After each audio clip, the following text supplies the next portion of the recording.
The human brain is a fascinating organ. Nestled beneath the protective barriers of our skulls lies a structure that is undoubtedly a prerequisite for existing as a human being. Our brains are responsible for countless breakthroughs in science, technology, literature, and the arts.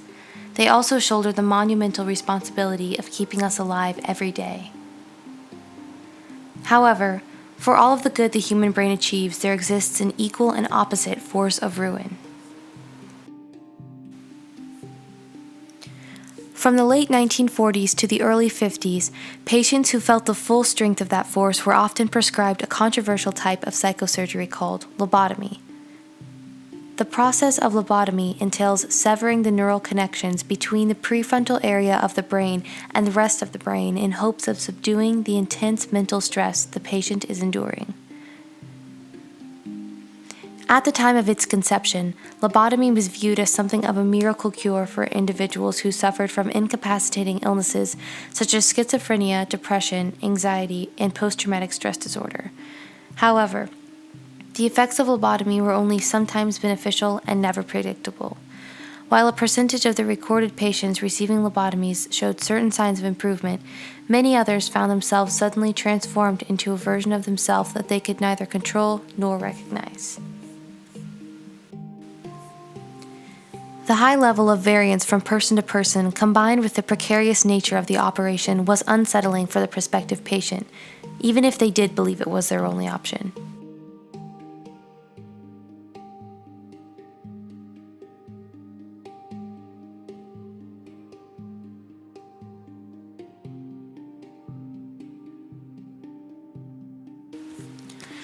Dr. Walter Freeman, the once prolific neurologist who actualized the volatile dream of psychosurgery, referred to lobotomy as an effective type of soul surgery.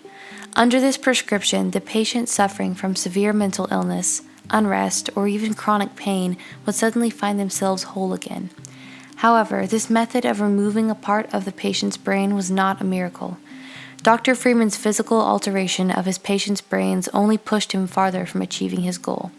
In his conquest to modify the course of psychiatry by his own means, Freeman repeatedly failed to recognize that, while permanent mutilation of the brain may have dulled the problem, it never successfully eradicated it.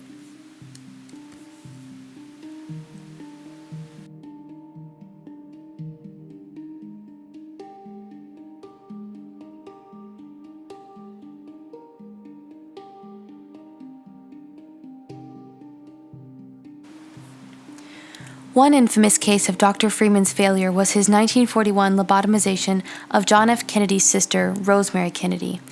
At the time of her lobotomy, Rosemary was a 23-year-old woman who had grown to become, quote, rebellious and moody in her adolescence, much to the dismay of her socialite parents. In lieu of institutionalizing her, Joseph and Rose Kennedy referred their daughter to budding neurologist Dr. Freeman. The consensus? The eldest Kennedy daughter would be lobotomized as soon as possible. Throughout the duration of her surgery, Rosemary remained awake, periodically reciting poetry or speaking to the doctors and nurses huddled around her. The doctors knew that her operation was complete whenever she ceased to speak. In fact, the last cognizant words to leave Rosemary's mouth were spoken under the knife, as her surgeons spliced away some of the most valuable neural connections in the human brain. After her operation, Rosemary's personhood was decimated. She could no longer speak coherently and lost all bodily movement, save for the use of one of her arms. The rest of Rosemary's life was spent behind the walls of an institution, isolated from her friends and family and constrained by her physical and speech limitations. Whenever her mother finally came to visit her, she ran at her in an outburst of anger and fear because she was unable to express herself in any other way.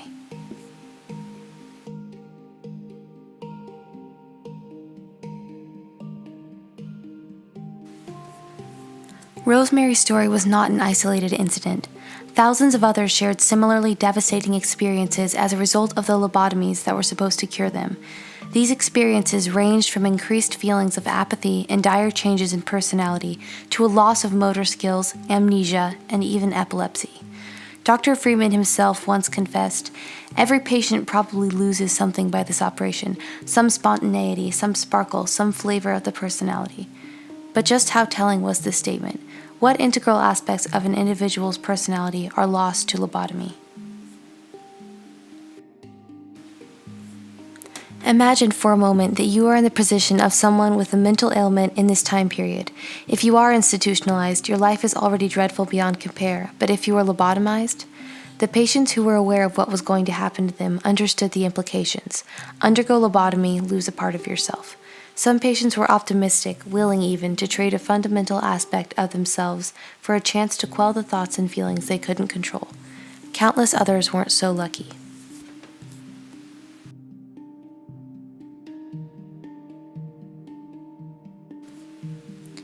Say you received this hypothetical lobotomy and that you didn't have a say in the matter. Maybe your family wanted to save their reputation.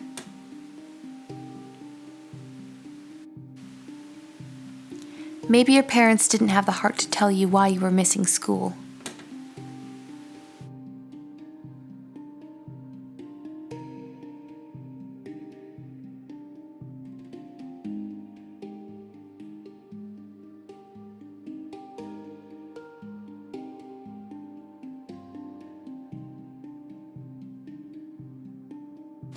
Perhaps your mother made the call because she believed you couldn't. Either way, many accounts describe the experience as one of the most dramatic transformations a human being can undergo. After receiving the lobotomy, if all went well, you may have been unable to recall why you were admitted to the hospital in the first place. You also might have newfound issues with self-control and short-term memory, and would experience shifts in both behavior and personality overall. In other words, you would lose a part of yourself that is impossible to replace. Lobotomy, when examined through a historical lens, is almost understandable. It can be inferred that some doctors truly believed that it was the most comprehensive solution to mental illness.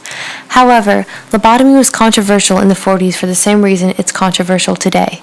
Performing the surgery came at the cost of the patient's sense of self. The loss of identity that followed a lobotomy was both undeniable and unavoidable. Knowing these truths makes it slightly less difficult to see beyond the historical context and draw this conclusion. Lobotomy was an outdated, unethical practice even at the time it was instituted.